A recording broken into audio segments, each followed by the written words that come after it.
First of all, how excited were you when Johnny got drafted by the Browns? What went through your minds, one at a time? Go ahead, Wally. Well, I picked it. The only thing is they got one thing right. Yeah? Yeah, that's right, because they picked him second, which is his number 2. Good point. And everything comes back number 2. Everything. For me, the thing that bothered me about it is that I think to understand Johnny, you have to have conviction and courage. And I don't think that pick does it for me. But other than that, I mean, going to Cleveland's okay, because if you want him and you love him, he's better to be someplace where he's really wanted. That's one thing that I was grateful for. Absolutely. I'd have to agree with you. I was actually surprised that he lasted as long as he did. I really thought he was going to go up a little bit higher, especially when Dallas came around. Of course, Jerry Jones gave him up and gave Cleveland another shot at him. Cleveland stepped up and took him, man, and you guys are got to be in hog heaven right now, or dog heaven, I should say, right? Yeah, that's right, because the Rocket Man's best friends are dogs now. All right. Hey, Wally, tell me, the way the Browns are handling Johnny Manziel right now, you okay with it? You willing to let him learn a little bit here? Hey, you know what? We had no problem with that, at least for me, to start. I mean, we thought that maybe that might be an issue if they went to Dallas, which is, I think, where Johnny wanted to go. And basically, he was a baby. He grew up in those suburbs. And, this is really Texas's cowboy country. And I think it's changing a lot now. But actually, right now, I'm not so sure about what I see. I think with Johnny, you have to let Johnny be Johnny. Johnny's one of the few people, and I think Mark and I have talked about this all the time, is that he thrives. And so for me, the whole thing with the conviction and the courage I want to get back to is that, you have to believe.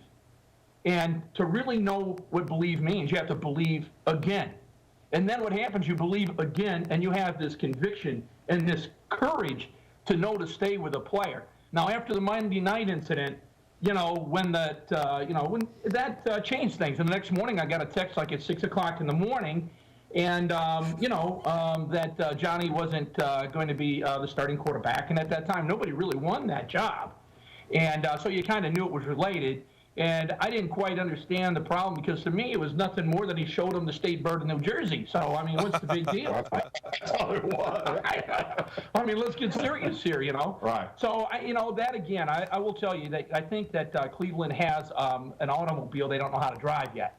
And Johnny can do it all, but you have to agree that the offense isn't there. Johnny would have figured that out, on what he could do and what he couldn't do with which players. Not getting a lot of protection, as you saw in that last, preseason, and the right tackle didn't even stick an elbow out. That's not a sack. That's a sack on the right tackle.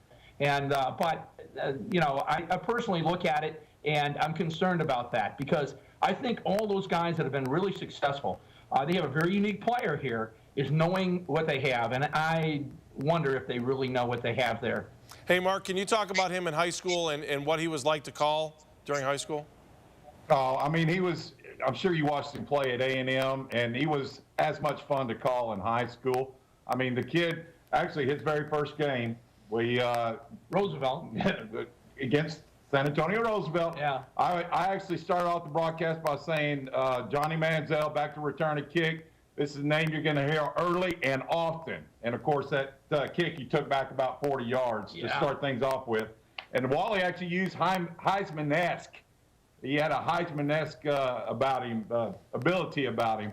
And, I mean, we were broadcasting that his very first game in a Tidy Antler uniform. So, I mean, he pulled off all kinds of plays, just like you saw at A&M in high school. He was just a lot of fun to watch. And it's not just the numbers. It's not that you do it. It's how you do it. And that's what you have to concentrate. And you watch Johnny. You saw him in the last preseason game. We ran that football in on the short touchdown. Did you see him? He had the football in his left hand, and he had it extended. And, and with Johnny, it's all about happiness. And all this now is a celebration to the touchdown and uniting with those fans.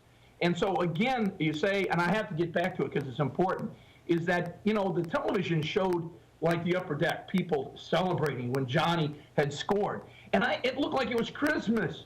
No, and then you find out, Johnny's not going to start. It's like, hey, Santa Claus sent them Rudolph, and all at once they took Rudolph's nose off. And for me, Johnny's the one guy that can make it work. is he okay? That he'll be all right after 3-4 games. Johnny is so coachable, and you know that's something you may not understand. Johnny had a great coach here in Mark Smith, and he is extremely coachable.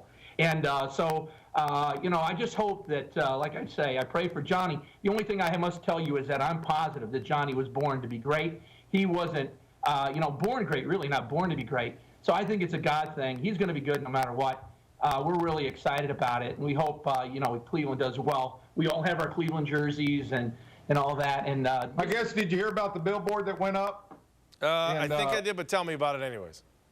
Of course, when the Dallas Cowboys passed over, Johnny, it was a Dallas Cowboy town, but now we're Cleveland Browns town. No. Here's a breaking news just in. No, Mark. No. All right, happy Johnny Day. As you know, every day is Johnny Day, except which day, Mark? Sunday. That's God's day. That's right. All right, now we've got breaking news from Johnny Town, USA to LeBron Town. How you like that one? How about that, Rocket Man? LeBron Town. LeBron Town. You gotta love it. You've got to love it, man. And look at the back; it's beautiful. I mean, got the cash symbol. I'm 59 years old. This young man brings joy to your heart. We know Johnny very, very well. And I want to just say this with all the stuff going on right now, is that if you knew Johnny, like we know Johnny, the one attribute that I want to tell you, and the night the good Lord rose me up, Mark, is Johnny, probably his greatest attribute is that he is a very thankful young man, and he loves children. And I'll tell you, and it's a true love. And the thankfulness, you can't be in his presence and hang out or be around him without that word being used. So if you think about this, in the center of this young man's heart is the word thanks. What do you think about that? I know it's big with God. I'm sticking with it. He put me on the corner with a rocket, and I was cheering for Johnny for 3 years, calling him the Rocket Man. And God didn't put me there to cheer for a guy and say, guess what, there's a penalty on the field, and don't cheer for him anymore. Johnny's going to be successful. I'm positive. Yep, guarantee it. I have enough stuff right now for about 16 stories, I got to tell you. You guys are the greatest. Thanks. Eric, is there anything else you need me to ask? I was going to ask you about the Heisman picture that you took when Johnny was a freshman. Wally, was that you? Yes, that was. All right, tell me that story. You know, well, I'll tell you what. Honestly, as a little kid, I critiqued athletes. That was my thing. I was born, and if you're from Ohio, and by the way, think about this. The state of Ohio wants to see the Johnny Manziel. That's the bottom line, right? Preach on. Let Johnny be Johnny. Right, okay. Now, you want to ask about the Heisman Trophy thing. Yes, that's what he asked about. I used to write scouting reports. And, Mark, you know as well as I do, I love athleticism. I mean, you can pick out athleticism. That's your gift. It is. And, you know. Tell them about the picture. Well, you have to understand this picture, and you can cut out whatever you want. But you gotta walk with greatness to know greatness. And I had the opportunity to, you know, to be around it, to walk with it. Once I walked from a parking lot into a hospital next to Bo Schembechler, and I moved my feet the same as him even.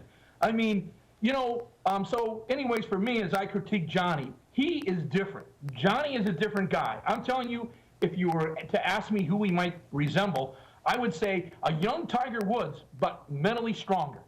He's not going to throw his club, and he's going to be successful on that field. And what he does, nothing's going to change the outcome. Nothing's going to me, is make Johnny uncomfortable. So, anyways, the story is that I was already comparing. Oh, there's a story here? I missed it. I'm sorry. Okay, go ahead. Now, this is on video. So I had already been comparing him with that and Joe Montana. Now, this was within 2 games. Now, remember, we hadn't seen him other than when they were playing scrimmage games before his first game. So I went to New York City, and I went to the Downtown Athletic Club, and I had my picture taken in front of it. And the night before Johnny played his very first college football game as a starter, I sent that picture to him and said, Johnny, I'm waiting for you. And he sent it back. He said, I love you guys. And Johnny won the Heisman that year. And I'm just telling you, Johnny's going to win. And I just hope he's a winner, period. The courage and the conviction. And where do you get it? You got to believe, and you got to keep believing. Believing isn't like a one point of a moment. It's where you know what you've got. And you've got the conviction and the courage to stay with it. And you keep believing, and he's going to do things for you. And he's a good person, and a lot of stuff is going on. And hearing we hear a lot on ESPN and that negative things. But if you remember what I was telling you, if you had to ask 2 attributes of a human being. 2? Did you say 2? 2. 2? Oh, what's that mean? Here you go. 2. 2 to go. 2 to go. Go, Johnny, That's go. right, baby. Go, Johnny, go. Because we love Johnny. And thankfulness, and I'm telling you, love for children. Yeah. Look it up. You can't go bad with that. All right, I need you to do me one more favor. I know they've got a couple Lombardis down there in Dallas. Go take a picture of that and send it to Johnny now. No, I'm going somewhere else. I'm going to Ohio. I'm going to Canton, Ohio before the first game, and I'll send them a text. All right, let us know when you get here, because I will do something with you guys when you come up here. When you get up to Cleveland, we got to catch up with you. Absolutely. That'd be a Appreciate blast, it. man. Okay, really done do. deal. Hey, the other thing is we do a show on Monday mornings called Dogs on the Run, and it's an internet show where we have people call in from all over the country. When Johnny gets some time, can we call you like one of those first Mondays? Heck yeah. Well, we'll Why give not? you we'll give you the heads up Sunday night, and we'd love to have you on that show too. That'll be good. Hey, by the way, say hello to Eric. Enjoyed his texts a lot. And anytime we get a chance to talk about Johnny, probably, honestly, there's a 5 minutes that goes by in a day that we don't think about Johnny. And we're pulling for him because we love Johnny. Hey, Andy, have you seen his Snickers Oh, we commercial? ran it today too. Do your little circles, Well, no. guys. Have you seen it? What's No, that? Do your little Snickers with your arms. Do the little circles. No, it's in this. Whatever. It's in the commercial where he starts rolling his arms a little. It's all right. Oh, yeah. Not enough rooms here, man. Do this. Yeah. I'll do this. Okay. We got it. All right, you guys rock.